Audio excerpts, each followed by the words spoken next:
Undercover Officer Costigan is posing as an inmate. He befriends Fitzy, who is in jail for kidnapping. While in jail, Costigan questions Fitzy about a completely separate crime, a murder, which Fitzy confesses to. At Fitzy's murder trial, he moves to suppress his confession as a violation of his Miranda rights. How should the court rule?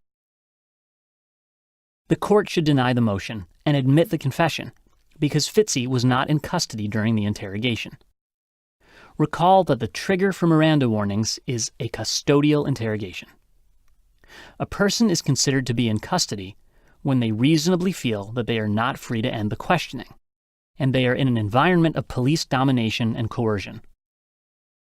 In our example, this coercive environment was absent because Fitzy thought he was talking to a fellow jail inmate.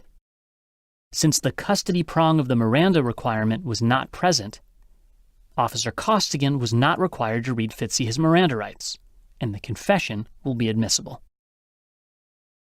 Note that the Sixth Amendment right to counsel does not apply in this example, because that right is offense-specific, meaning it provides no protection for uncounseled interrogation of uncharged criminal activity. Fitzy is in jail for kidnapping, but he was questioned about a completely different crime, the murder. Had Costigan questioned Fitzy about the kidnapping, this likely would have violated Fitzy's Sixth Amendment right to counsel.